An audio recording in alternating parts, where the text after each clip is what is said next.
Sebenarnya banyak sekali kisah-kisah di balik layar yang menyeramkan pada Pilpres 2024 ini. Dan kebetulan di Pilpres ini saya itu ada di arus utama. Jadi sering tuh mendengar peristiwa-peristiwa yang mind-blowing, yang mengejutkan, yang bikin sakit kepala. Yang nggak bisa saya ceritakan semuanya, apalagi di publik seperti ini. Tapi ada sebuah kisah menarik di balik layar tentang situasi yang dialami oleh Ganjar Pranowo yang ingin saya ceritakan. Jauh nih, sebelum dideklarasikan jadi calon presiden, internal PDI Perjuangan pada waktu itu terbelah jadi dua bagian. Bagian pertama mendukung Puan Maharani sebagai calon presiden, dan bagian kedua mendukung Ganjar karena hasil surveinya itu tinggi sekali.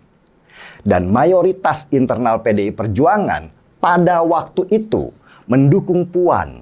Tetapi hasil surveinya Puan ternyata nggak naik-naik, meski balihonya itu ada di mana-mana. Ganjar seperti pesakitan pada waktu itu, karena dia dikucilkan oleh elit PDI Perjuangan dan dianggap musuh bersama. Peluangnya Ganjar untuk menjadi calon presiden kecil sekali pada waktu itu.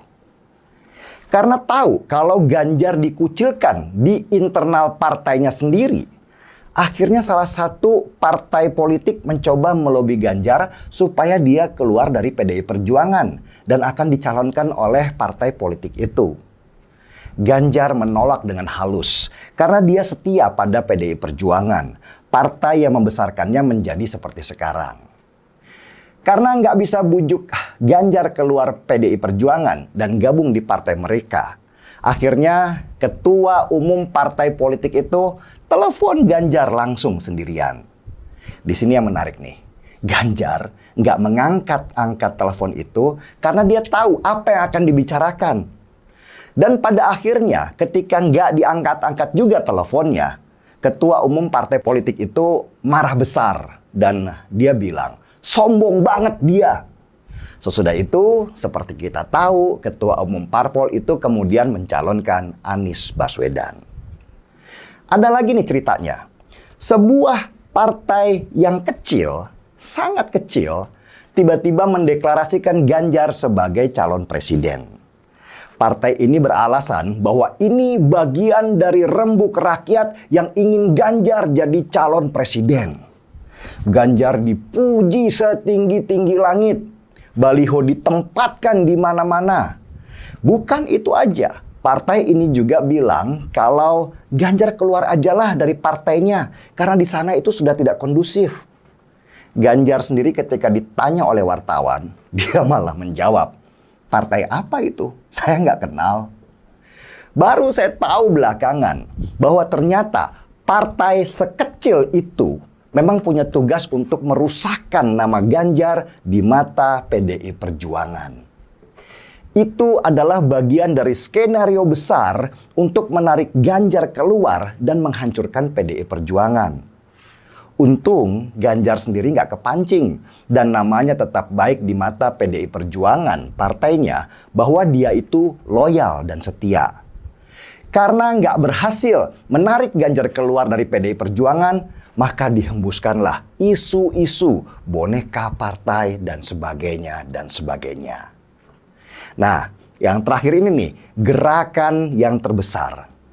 Dibentuklah koalisi partai-partai besar yang ketika digabungkan, mereka bisa mencalonkan calon presiden mereka sendiri. Siapa capresnya? Ya, calon presidennya adalah Ganjar Pranowo. Ganjar dipanggil oleh orang yang berkuasa dan ditawarkan untuk menjadi calon presiden di koalisi itu. Ganjar spontan nolak dengan halus. Saya tetap setia dengan partai yang membesarkan saya, katanya. Saya nggak niat jadi presiden kecuali partai saya yang meminta. Itu sudah jadi prinsip dan tidak bisa diubah. Orang berkuasa itu dikabarkan marah besar. Niatnya untuk menghancurkan PDI Perjuangan dengan menarik Ganjar dari sana gagal total. Otomatis koalisi partai yang tadinya dibentuk untuk Ganjar hancur sudah. Dan Bu Megawati yang tahu cerita di belakang layar itu akhirnya mendeklarasikan Ganjar sebagai calon presiden PDI Perjuangan. Ganjar lulus tes. Dia layak jadi calon presiden karena tidak haus kekuasaan, tidak haus pujian. Loyalitasnya kuat dan tidak gampang ditekan. Orang berkuasa itu sebenarnya ingin jadikan Ganjar bonekanya, tapi dia tidak berhasil. Maka dihembuskanlah lebih kencang isu-isu kalau Ganjar adalah boneka partai.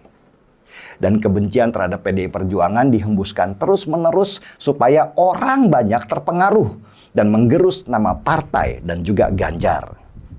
Nggak berpengaruh ternyata, karena di survei-survei nama Ganjar itu tetap teratas. Apa moral story dari kisah di balik layar itu? Bahwa politik itu kejam, sangat kejam. Di sana ada yang namanya pengkhianatan, kemunafikan. Kotornya itu luar biasa, bahkan lebih kotor dari toilet yang setahun tidak dibersihkan. Banyak orang yang tertipu dengan wajah lugu, tetapi sesungguhnya menyimpan kebusukan yang luar biasa. Kekuasaan itu seperti minuman keras. Semakin banyak diminum, maka akan semakin membuat peminumnya mabuk kepayang. Yang terlihat baik sebenarnya adalah penjahatnya. Yang diisukan jahat sebenarnya adalah orang baik yang difitnah. Mirip dengan kisah film seri HBO, judulnya Game of Thrones. Karakter-karakter aslinya baru kebuka di akhir-akhir cerita. Tetapi di dalam politik itu juga tetap ada yang namanya cahaya. Cahaya itu adalah integritas. Integritas ini hanya dimiliki oleh orang-orang yang berpikiran besar, yaitu keselamatan bangsa daripada sekedar nafsu kekuasaan. Orang-orang ini di politik jumlahnya sedikit sekali, tetapi cahayanya menembus hati nurani yang paling dalam.